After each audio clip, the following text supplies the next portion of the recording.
What's going on? We got a great show for y'all tonight. We're going to have a new format that we're going to be testing out tonight.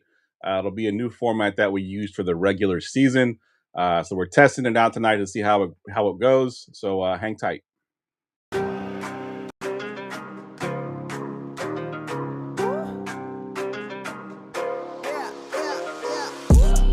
Going for two, kickers are extra, I give them the boot. Ooh, going for two, sit back, relax while I grab me a brew. Ooh, now I'm reclining while putting my time and I'm ready to go. My spine is aligning and much my lineups, my bank account grow. I am so rich, but knowledge is all that I'm leaving it with. Ooh, listen to this, multiple options, how far can I get? Ooh, DFS Dynasty redraft tonight, I'm not finishing last.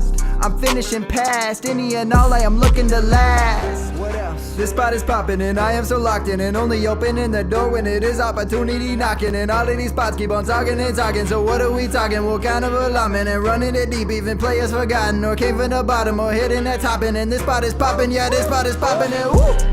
This is the Armchair, yeah. Put up your arms, yeah. Sound the alarm, yeah, yeah, yeah. Woo! What is going on, and welcome to episode 459 of the Armchair Fantasy Show. I am your host, of course, Geoff Lambert. You can follow me on Twitter at Geoff Lambert77.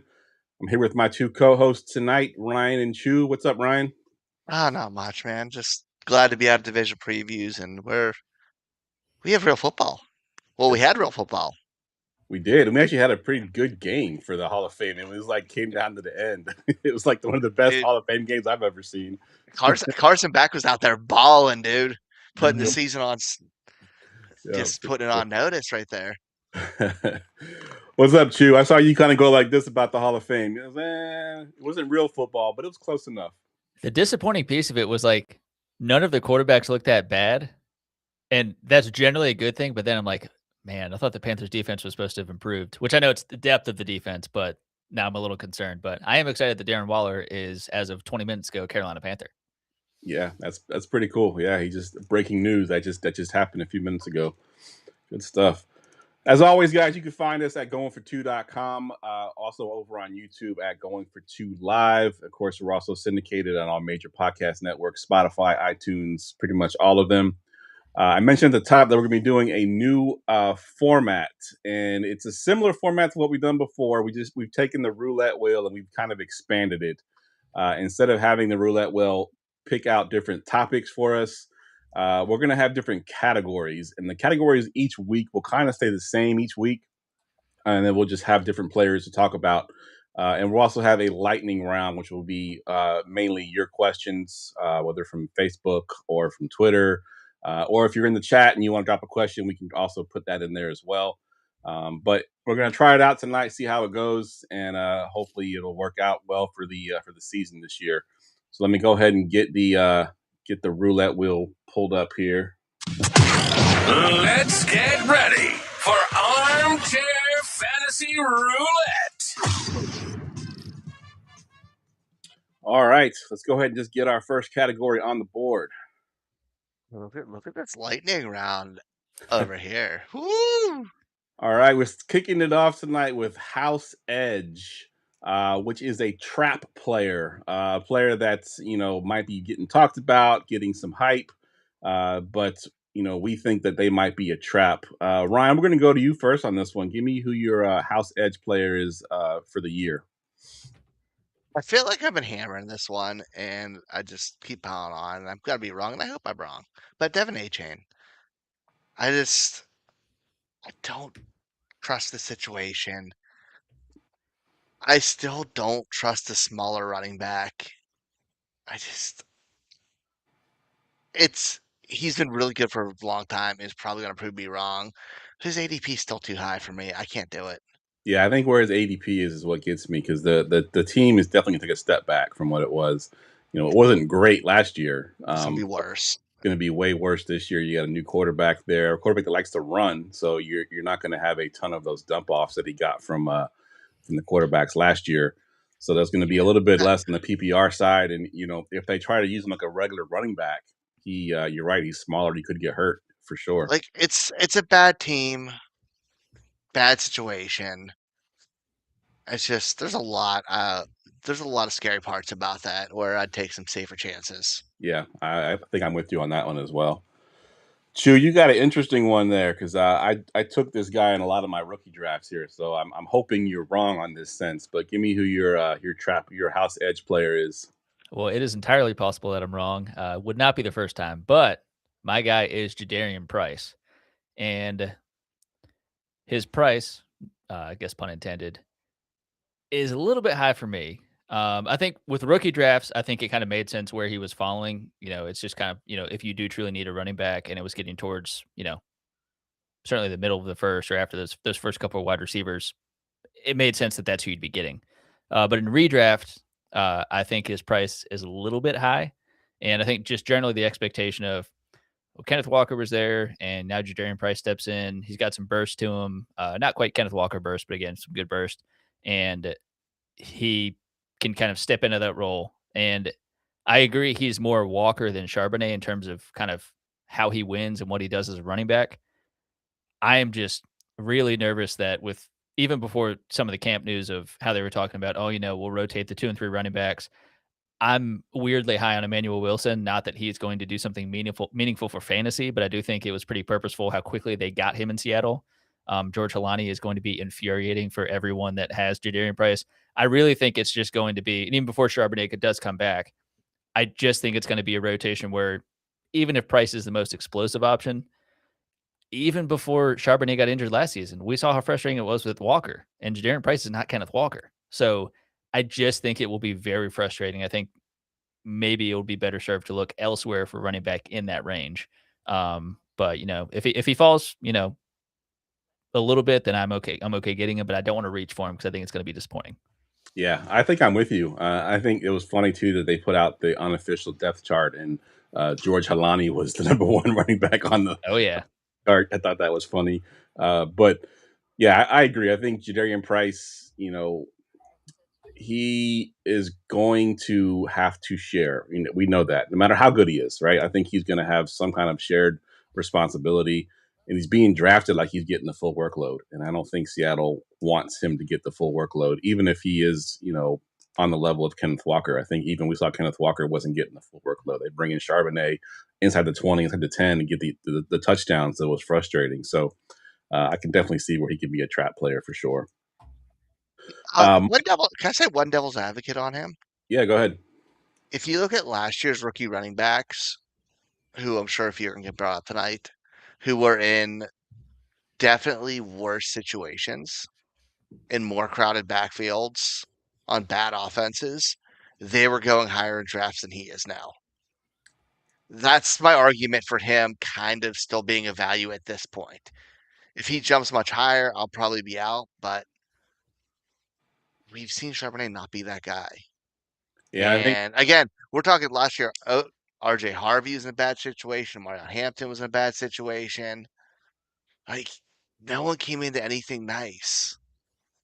And they were going higher than him. good point. That's a good point. Yeah, that's definitely a good point. And with Price, I mean, his path to success really it would be early in the season before Charbonnet comes back. If he can somehow steal that role and hold on to it and get the bigger share, because when Charbonnet comes back, if he is just average, then it will definitely be a split between the two of them for sure.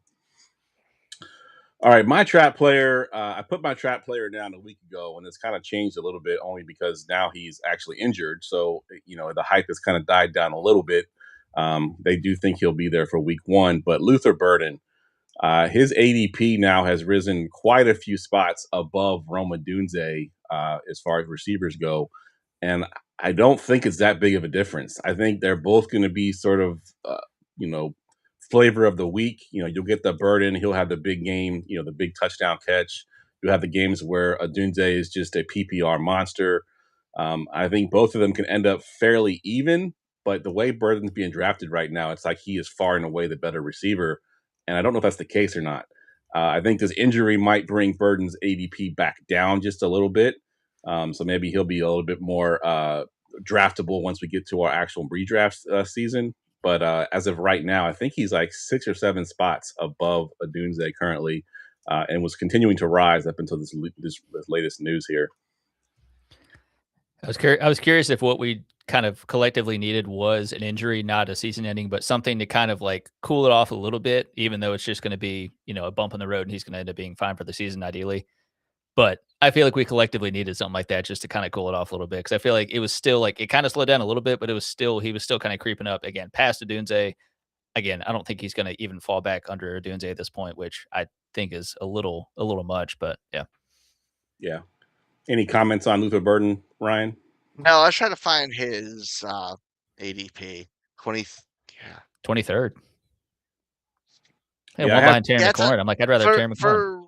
For redraft purposes, I would at least knock him down 6 spots. I think him and Duze could be right next to each other. Yeah, Yeah. I think that's how I have them ranked currently, literally back to back in my rankings. But like, I would definitely take Adams over him. I take DJ Moore over him. I take Jameson Williams over him. I take Mike Evans over him. Yep, and they're all being ranked below currently for sure. All right, let's get our next topic. I will say my brain's still on Dynasty ADP. The transitions, it's a slow one, man. Yeah, it takes a little bit for sure. All right, 00, which is usually going to be our bust of the week, but because we're doing a yearly thing here, we're picking a bust for the year. And bust doesn't necessarily mean that they're going to be absolutely terrible, just a bust based on where they're kind of being drafted currently. This time I'll go to you first, Chew.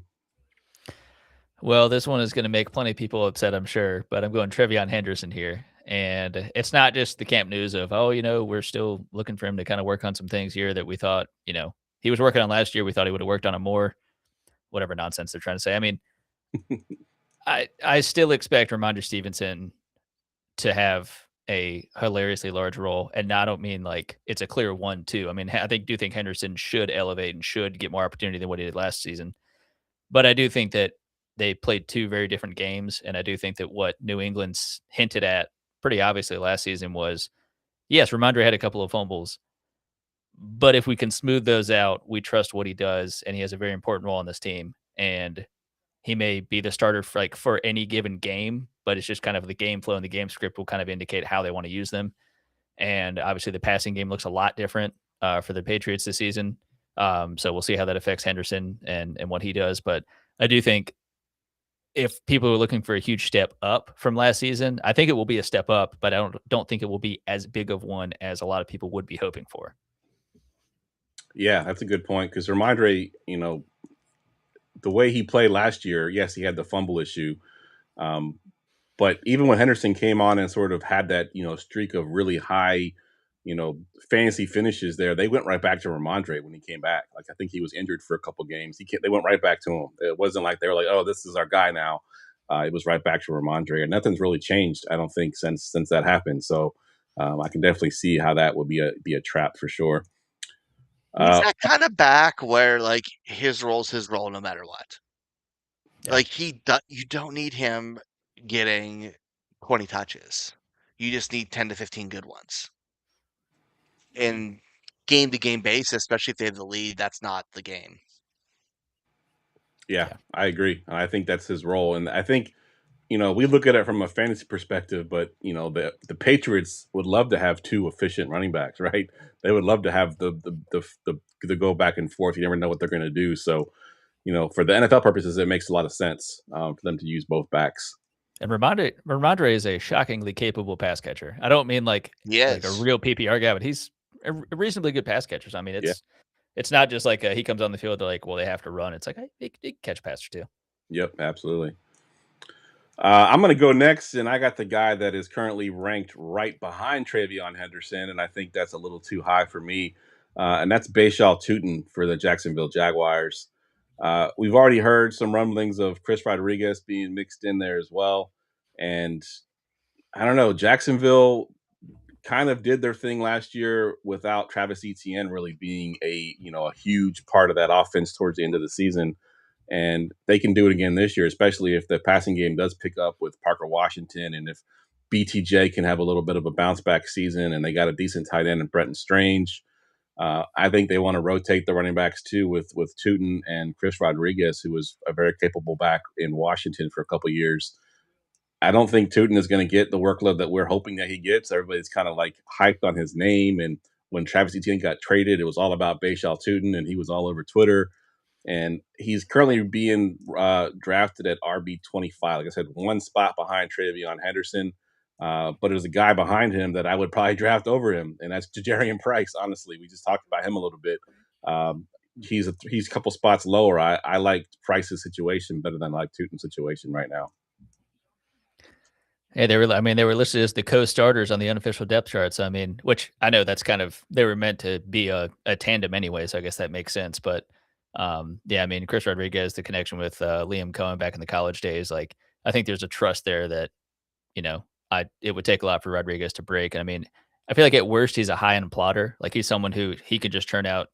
I mean, the rushing efficiency won't be unbelievable, but I think he's just someone who he trusts he won't put the ball on the ground, trusts he can run between the tackles, and that's all he's going to be asked to do, really. Yep, agreed. Ryan, you go next with your 00. I am going with Alec Pierce here. I still don't trust the health. He just had surgery in March. I don't trust that offense. We don't fully know how the quarterback situations will pan out with Daniel Jones' health as well. He also is going to be drawing CB1s every team. Yep. And teams can probably afford to double cover him a little bit more than you'd like to see. Like, he had 2 games without Pittman, and we had 80 and 30 yards. Both 7 targets. 7 targets, 30 yards against Atlanta is not something I feel great about. Yep. Like, I think he's still fairly a touchdown-dependent guy, and his volume value is just a little bit high for me. And I just don't trust the Colts. I think the volume isn't going to him. I think Tyler Warren's going to get volume. Mm-hmm. Like, I just don't see it. Yeah, his value has fallen a little bit lately. I think because of the injury, and there was that report that he got a second shot, which ended up not being true. But I think people read that report that he got the second shot and kind of knocked him down a little bit. But he was being drafted in that Chris Godwin range, Brian Thomas Jr. range at one point. I'd take both of those guys over Alec Pierce right now. I think both of them are going to be. I think BTJ has a bounce back season. I think Chris Godwin's going to get tons of volume. And I trust both of them over Alec Pierce. He's now in that situation where he's being drafted with Makai Lemon and Quentin Johnston. That's a little bit more doable, I think. Yes, but if he's fully healthy again and he starts to raise back up into that range, I'm definitely passing on Alec Pierce. If he cracks, well, he's got his yards per reception at 21.3. It's astronomical. Yeah. How clear of a deep threat he is, which again, I mean, he entered the NFL. That's what he did. So like he kind of branched out a little bit with intermediate stuff, but it's like that will still basically be his role. He's just really highly paid. Yeah, that's the part we ought to look at. Like he got money, so he should be able to produce. But I don't know if it's going to produce the same way he did last year. All right, let's get our next topic. All right, losing chips. This is stock down. We're doing a lot of negative ones. The wheel has been all about the negative so far. Some stock down players, not players that are necessarily, review them negatively, but their stock is taking a little bit of a hit for whatever reason, whether it be injury scare, whether it be camp news, whatever it may be. But Ryan, we'll go to you first this time. Wait, did you change the name of this on here? Or am I just not? Oh, never mind. I found it. We're good. Yeah, losing chips is what it's called. Stock down. So Ryan, give me your stock down. One of the guys we kind of already talked about a little bit ago. Yeah, I had Zach Charbonnet. I don't feel as strongly about Price as you guys. I like Price. I think he's an explosive option, and we've seen they've kind of shied towards the explosive back more. Also, Charbonnet is now he's been banged up for how many seasons in a row now? Like, until you prove you can be full season healthy, I'm not going to trust you that way. Yeah. But I think Price is a better running back. They took him in the first round for a reason. And even if it is a full-blown committee, and we like the other backs there too, that's still bad for Charbonnet. He might be touchdown dependent this year, and we hope for him to vulture. So, yeah. He just keeps. That saved the season last year. Yeah. It was did. just frustrating. Like Walker gets him there. He's like, all right, Charbonnet, go in there. Yeah, it was very frustrating. Is he RB 20? What is he now? RB 20? Or does he finish last year? I didn't think he'll do that. Yeah, say RB20. He was RB20 last year. Yeah, that's a pretty. He's probably mostly touchdowns, I bet. Mm-hmm. Yeah. He's gonna have to hit the ground running there if he's gonna try and get that. Yeah. Chew, you got the guy we just talked about, Alec Pierce, stock down. This is pretty seamless. Yeah, I can just continue the shit talking about Alec Pierce. Honestly, I really like him as a receiver. I think every time his name is brought up, I continue to mention he's the reason that Desmond Ridder got drafted in the NFL. But it's just unfortunate that it's the timing of everything. It's him getting this deal, and then obviously the trading away of Michael Pittman, I think, spoke a lot to the, I guess, whatever you call it, fiscally conservative nature of the Colts, combined with, I think they could have figured out a way to keep them both, but I understand how the cap situation was with keeping Pittman. I think they just might as well move off of him and figure it out from there with Downs, with Warren and everything. But it's unique to have a receiver like Pierce get that kind of deal. It's not quite the same as, like Christian Watson, who, he's been oft injured, but they're not quite the same receiver. I think Watson's shown a bit more versatility in with what he does. And of course, he came back off his knee injuries perfectly. He hit the ground running immediately last season. But I think we still need to see a little bit more from Pierce. And I think it's just maybe a little frustrating to see the kind of injury and recovery is carrying over a little too close to the week one. And I think we're maybe collectively just a little bit nervous as to what that will look like for him. And I think that's why his stock is at least down for right now, but it could trend back up. Yeah, I mean, we talked about him already a little bit, so I agree. His stock is definitely down. I just talked about how his redraft value is down a little bit as well.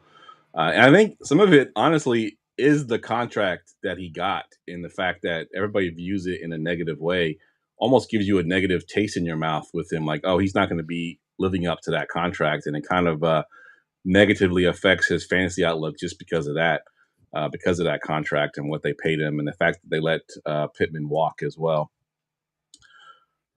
All right, my stock down, my losing chips is going to be Makai Lemon. I know he's a rookie receiver, and in redraft we don't typically love the rookie receivers, but he was stepping into a great situation. Essentially, A.J. Brown is now out. Devonta Smith steps into the number one role. He could walk in to be the number two receiver in that offense.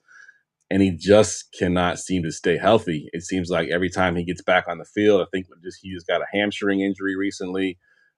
He had I believe, another injury earlier in the season or the preseason, and he just can't seem to stay on the field. And that's going to be a problem if he going into the season with his ranking the way that it is. I mentioned earlier where he was ranked at. Let's see, he was in tier 6.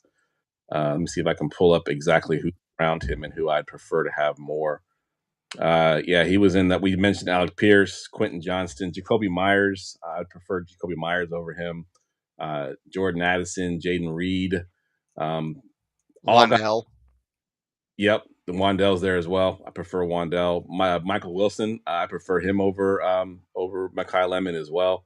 All those guys in that sort of same range. And the rookie part of it scares me too, because he needs those reps. He needs to be on the field, learning as much as he possibly can. And the fact that he's kind of already behind the 8 ball is going to hurt him, I think, to start the season, and could end up hurting his entire rookie season. He would not be the first receiver to have his season derailed by a lingering hamstring injury. So. Yeah. Especially when your game is like weaky or twitchy, I should say, twitchy and speed based. Yeah. It's a nightmare. Yeah. Robbie's got one in the chat here. Gatson. Stock down. He says really all the Chargers tight ends, basically because Njoku is there to just add a little bit of murkiness to that offense. He'll take some looks away from Gatson. So I was hyped on Gatson. I was waiting for him to have a really big year, and now that Njoku signing kind of put a hindrance on him for sure. And Charlie, I feel like go ahead. I say and Charlie Collar. Yeah, throw him in the mix too for sure. Yeah, I feel like it was, for all the teams that like basically half the NFL that hammered, the blocking tight end in the draft, the Chargers were just like, well, let's get Njoku and Collar. We'll figure it out. It's fine. Yeah. So everybody made some sort of investment in that position there. Yep, so agreed. All right, let's see what we got next. All right, this is the opposite of this one. Stacking chips, we got to stock up. So let's go, Ryan. Who's your stock up? I'm going to RJ Harvey. I know it's a murky backfield, but Dobbins already nicked up. He finished fairly highly last year in fantasy at RB22, and he really didn't get touches until late.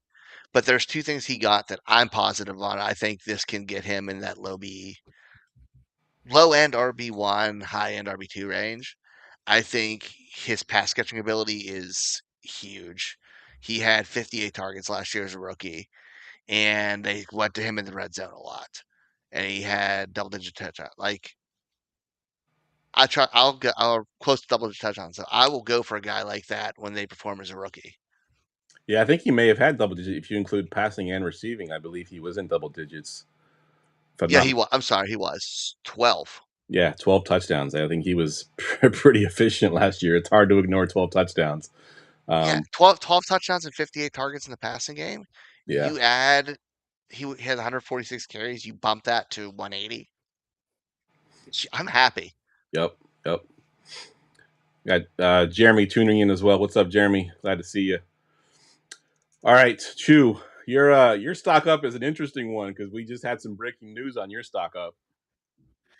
Yeah, this guy is now playing for an NFL team, Darren Waller. So I had somebody different here, and I won't even mention his name because I'm sure he'll come up in a future show probably. But Darren Waller, I think for the Panthers, one of the biggest things on their offense that we're waiting to see, are they going to add more weapons? And the health of Jonathan Brooks, Coker up and coming. I think there's a lot of optimism around who they already had, and it was kind of shoring up the defense for the most part. But one of I thought the most glaring need was the tight end position. I'm optimistic on Mitchell Evans. Jatavian Sanders has shown us some stuff as a receiver, but is a bit undersized, went through some injuries and stuff. And Tommy Tremble, is a good weapon, but I know is most known for his blocking. So I'm imagining the 12 personnel of Darren Waller and Tommy Tremble, and I am just so excited for that. Tremble is just a grading blocker.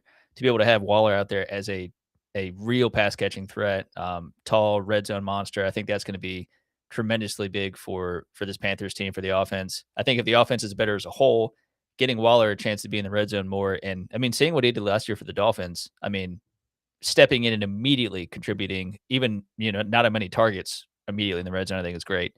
So I think he can be what kind of takes their offense to the next level, and obviously for fantasy, him getting 6 to 8 touchdowns, I think would be fantastic. Yeah, absolutely. We got Robbie in the chat. I know he's a Panthers fan as well, so he's happy to hear about that. All right, my stacking chips player is Isaiah Likely. Sticking with the tight ends here. Canton Dudes has been glowing about this guy. We've been wanting to see him sort of, out of the shadow of Mark Andrews forever. He finally has his own gig. He, by all counts, is the number 2 target behind Nabers in this offense. And if Nabers doesn't start the season, healthy, could be the number 1 target in this offense. And Likely is an athletic tight end. We've seen some of the things he can do when he's been given the chance. I think there was a play last year where he caught like a short little, a hitch route and then took it to the house and kind of just outran everybody as a tight end, looking really good. So I'm excited about Likely. I got him in a couple of my leagues. I have been holding him, waiting for him to break out. I think this could be his breakout season. So stock up on Isaiah Likely for sure. He might be on every dynasty roster I have. Yeah, maybe like 70%, but yeah. I mean, I don't trust Harbaugh as far as I can throw him, but what other options are there right now? Yeah, absolutely. I know you're not high on Nabers either. So if Nabers is not fully healthy, then it's if Nabers is healthy, I'm high on him. Yeah. But again, I'm nervous. I will say shout out Darnell Mooney to rebound his career, but it will not be him overstepping Likely. Likely is at least at worst the second pass catcher there. I agree. I think he's the number 2 at worst. All right, let's get one more topic here, and then we'll do lightning round. All right, this is going to be more of a dynasty question. This is a cash out. Who are we selling high right now? We'll go to you first, Chew. So I'm sure people are going to hate me for saying this too. I'm going to go Omarion Hampton here. I'm with. I know there's just tremendous optimism with the offense as a whole. The offensive line being healthy and ideally continuing to stay healthy. Herbert having another tremendous season, and Hampton obviously ideally entering and staying healthy with his season. But I'm a little nervous about, I know that he's going to be the clear leader of this backfield, but I think there's going to be some valuable touches taken away from some of the depth with how we've heard about Keaton Mitchell. I think Kamani Vidal was no slouch last season. I know it was him kind of stepping in just purely out of necessity. But I do think that Keaton Mitchell is going to be the biggest hindrance to Omarion Hampton getting a huge, huge role that I think, just given his size, given his dual threat ability, I think we understand and believe that he can do it and should do it. But we've all had that experience in fantasy where you believe it, you've seen them do it in college. And unfortunately, just kind of the role doesn't end up being fully what you expect it to be, just because that's how the offense goes. And I just kind of think that's what it's going to end up being for the Chargers and for Omarion Hampton. And it's not going to be to the detriment of the offense. I think the offense is going to be have so many different weapons that it's going to be good for them. But I think it's going to chisel away a little bit at Hampton's upside to where you should get out now and maximize before we see that after a couple of weeks and are just really, really frustrated with it. Yeah, it's funny. So we did the West division previews last week, and I forgot to put Keaton Mitchell on the show sheet, and Ryan drafted him. And I don't know if you ever had it happen before when someone talks about something and your phone overhears it, and then all of a sudden you start seeing more and more about it. It was like after that podcast, whenever I logged in on Twitter, I was seeing everything about Keaton Mitchell. And it was like Ryan was like talking to me like, hey, you missed this guy in the show sheet. You need to take a look at him. You're welcome. Yeah, so I agree. I think Keaton Mitchell could cut into Martin Hampton. And if you look at some of the advanced analytics around Hampton last year, now granted he was injured for some of this, but they're not great. If you look at some of the advanced analytics on a per touch basis, they weren't great. So I'm with you on that one. That if you can get, I think he's RB5, RB6 right now. I think in redraft, something like that. So I think if you can get that kind of value, crazy work. I agree. Ryan, you got a guy that's kind of close to my heart, but I think I agree with you on this one. Probably close to both hearts. Oh, Hampton's down to 10, by the way. It's a little bit better, but I still don't love it. A little bit better. So I have Christian McCaffrey. Hurts me to say, but the math's mathing here for me. So again, we're hitting the age 30 season, which is a red flag for most running backs, some that are excluded. But this is the part that scares me a little bit. So Christian McCaffrey has had over 240 carries 4 times in his career. This is his 4th time. First time, 287 carries. The year after, 59. Next season, 244 carries. Next season, 85. 272 carries. Next season, 50. This season, 2025, the most carries of his career, 311. That's a trend. Like once, maybe twice, but it's happened 3 times. That's a trend. Yeah.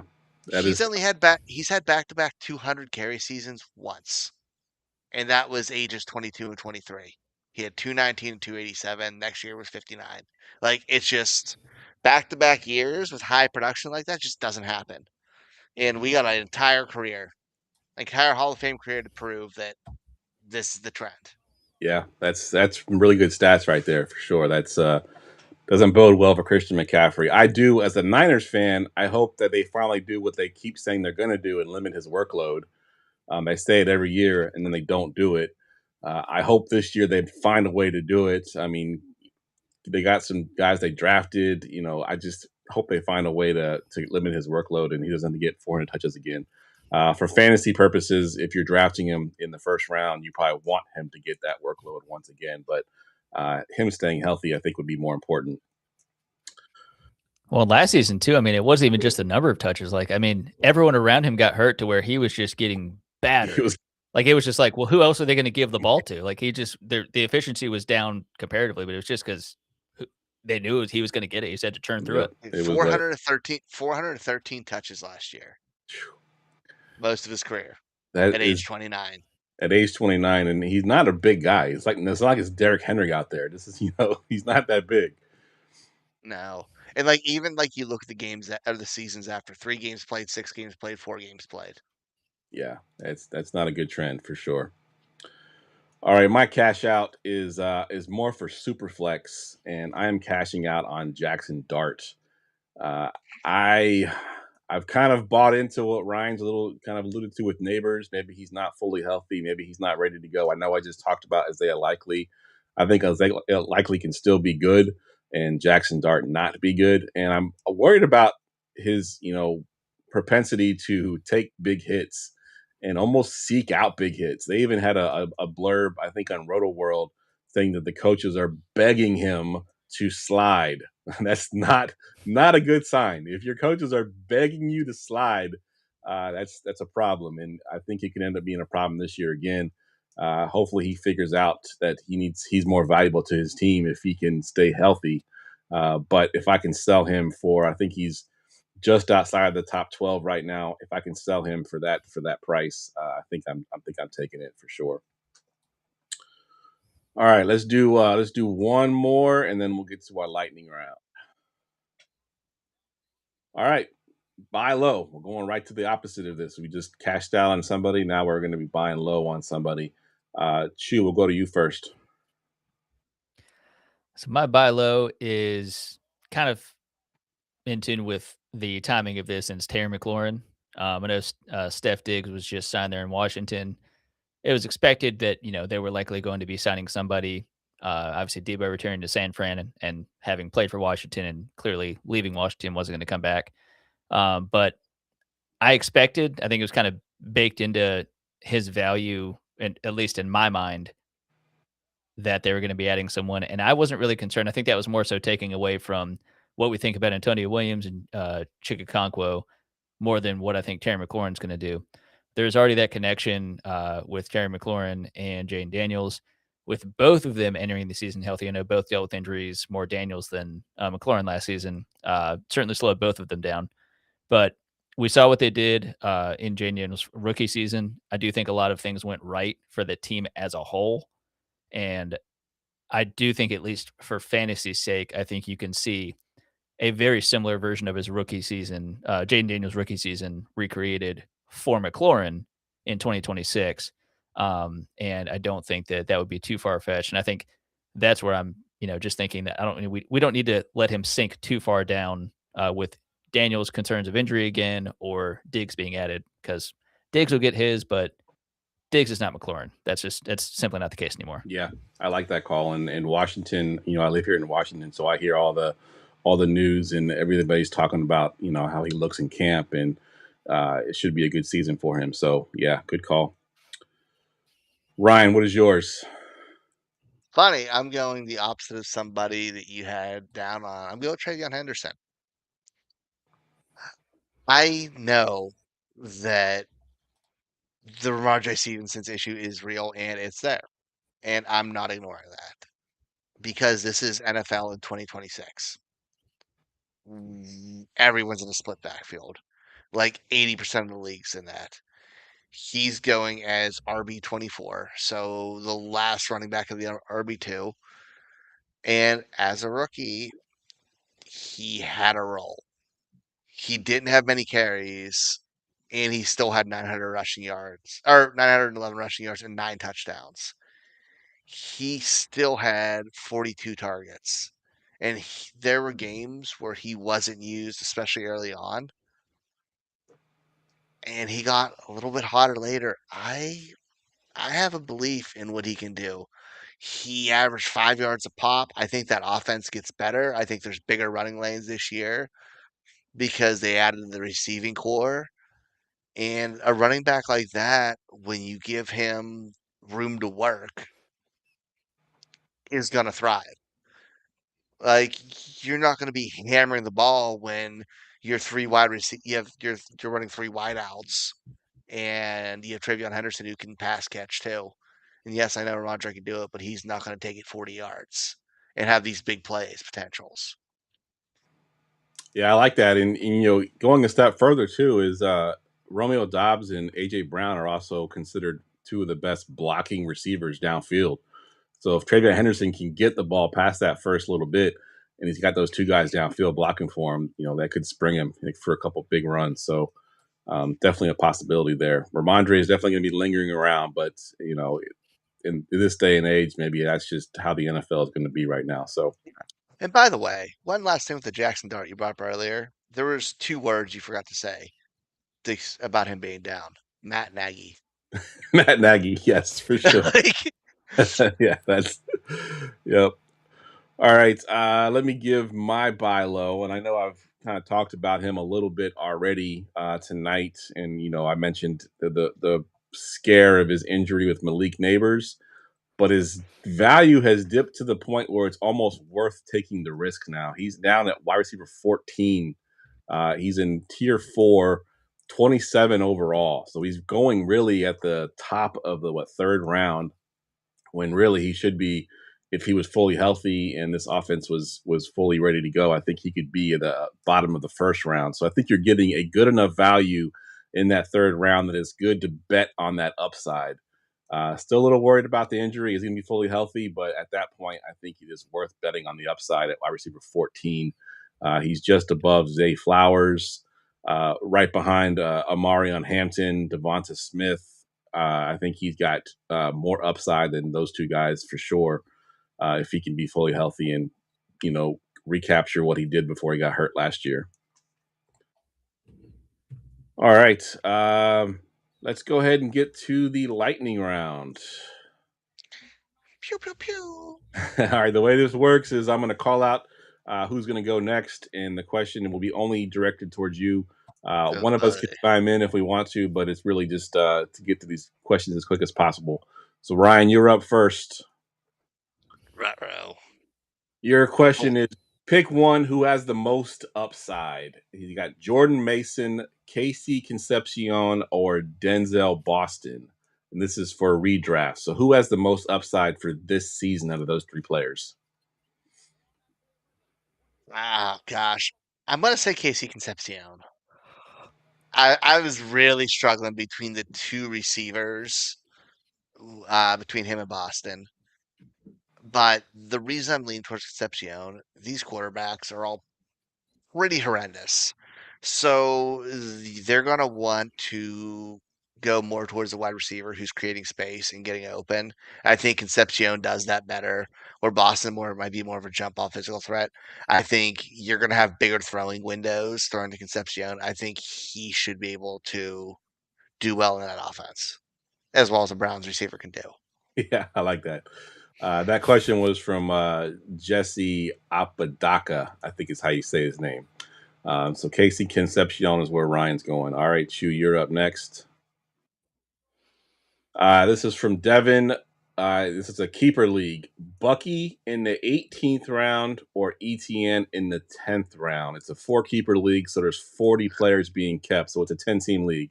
So Bucky in the 18th or ETN in the 10th. Which one do you want to keep? Honestly, this one's pretty easy for me, and I've been down on Bucky, but I mean Bucky in the 18th, that's damn good value. And it's kind of the combo of, Bucky apparently being healthy now, shoulder, everything else should be put behind him. I do think Kenny Gainwell is going to take a good amount of work from him.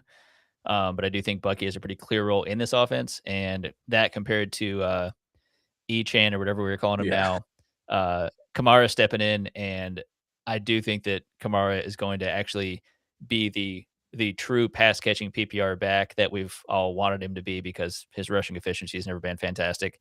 So I mean, that's just the value. I mean, if it was a little bit closer, if it was maybe 13th round or something like that, I think it maybe would be tougher. But that's too much. Yeah, value. 18th is basically free, right? I mean, that's like kicker level essentially. You're getting Bucky for a kicker. So yeah, I agree. It's funny. They're Evan McPherson, Bucky Irving. What was that?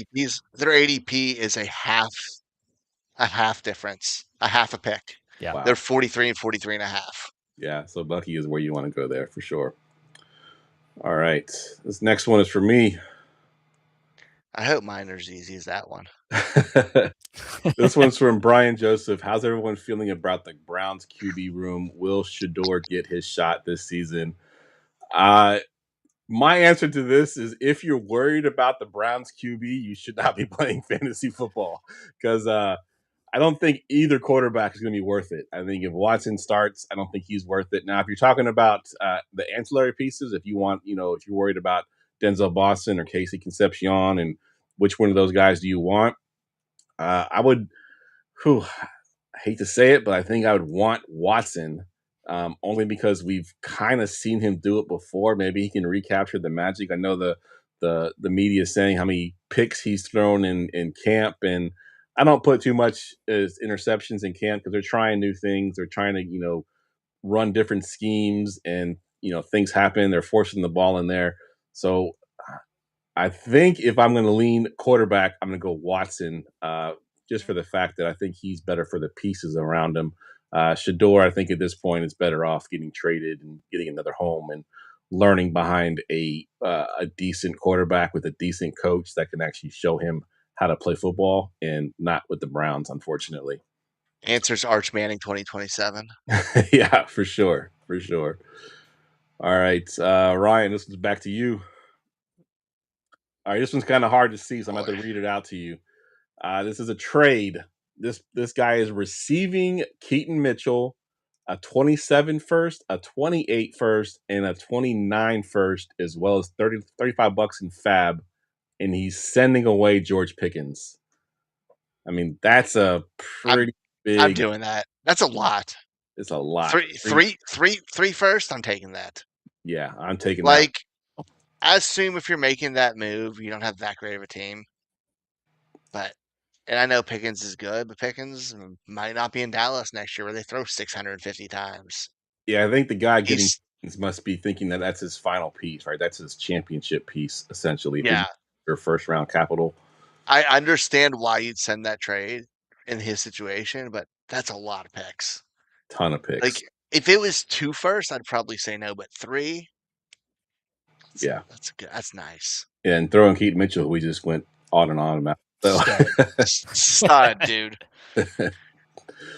All right, Chew, you're up next. Keaton Mitchell's what Trevion Henderson wishes he was. All right, this is, should I trade Pickens, McBride, and Murray for Josh Allen in Dynasty Superflex? Short answer is yes. Without, let's see, beginning. Pickens. I'm trying. My other QBs are Caleb Williams and Tyler Shuck. Oh yeah, let me read that too. I'd be getting Pickens and McBride in the Dynasty League 10-man Superflex. My other QBs are Caleb Williams and Tyler Shuck. Should I do it? Goal is to win this year. Okay, all right. I mean, I do like Williams and Shuck for this year. So that actually does change that a little bit because I mean, if you're pretty secure there, adding okay. So in that sense, from his perspective, yes, it is tough to move to be moving Allen like that. But I think if it's very specific to this season, and that's what he's looking at for his quarterback room, adding those two, I would still do that because I mean, I'm imagining on the other side, no one's going to be upset getting Josh Allen. So I would immediately just say I want the Josh Allen side, but hearing his perspective and what his team looks like, I can understand why he would want to make that deal. So that makes sense. I'm assuming it's Kyler Murray, right? So he's getting Pickens and Kyler Murray. So that's his third quarterback. So that helps kind of soften that blow. I agree. Trey McBride is such an advantage in fantasy. Yeah. Like you lock down that tight end position, and you're putting up receiver numbers at it. Yep, absolutely. That's for sure. I think, and then it doesn't say anything about tight end premium, but I think with McBride it doesn't matter. Like you said, even if not, putting up receiver numbers regardless if it's premium or not. So, I agree. All right, let me get one more of mine in here. Is taking JSN at 103 and redraft a reach? Nope. I don't think so. I think JSN is just that dude. I think the two running backs go first. I think Gibbs and Bijan, and then it's like pick your poison. Do you want Puka? Do you want JSN? You could throw a running back in there, but I think the gap between Gibbs and Bijan is pretty decent. So I think JSN at 103 is definitely not a reach. Actually, I kind of like it there. I think getting JSN is a good pick at 103. He's going to put up numbers again this year. I think the offense hasn't changed too much. It's still got Darnold there. I think they're going to be just as good as they were last year. And all the accounts from camp right now is that JSN is pretty much unstoppable. And that's just him playing against his own defense. And that defense was really good last year. So if JSN's doing against his own defense, I have confidence he can do it against other defenses as well. So I'll take JSN at the 103 for sure. All right, fellas, that wraps up the podcast for tonight. Let's go around the room real quick. Give us your Twitter handle and plug anything that you'd like to plug. We'll go to you first, Chew. Yeah, check me out on Twitter at Father Dynasty and check out the Faux Football Substack at fauxfootball.com. I will get the pod ramping up, probably come out on Wednesday mornings here in a couple of weeks, closer to the season, and then get some more articles going more frequently as it's applicable to actual games being played. No offense to the preseason. Ryan? Find me here. Find me at Rookie Big Board. Find me on Twitter at Foss534. Good stuff. So that's the format for the season. Let us know down in the comments what you thought of the format. Do you like it? Do you hate it? What do you want to see changed? We can still make some changes to it. The Forgotten Fantasy Player will be returning for the regular season. I know some of y'all have asked about it. We actually have a rotation already set up for the season, so we'll be returning. We'll try to fit it in at the end. You had time tonight. We did have time tonight. We should have just put it right in there, but I didn't think we would make it tonight. But we will be definitely adding it back in. That's one of our favorite segments to do. We just haven't done it all off season yet. All right. As always, guys, follow me on Twitter at Jeff Lambert77. Make sure you get into our Discord, goingfor2.com/Discord. We'll get you there. And for Ryan, for Chew, I'm Jeff, and we will see y'all next week.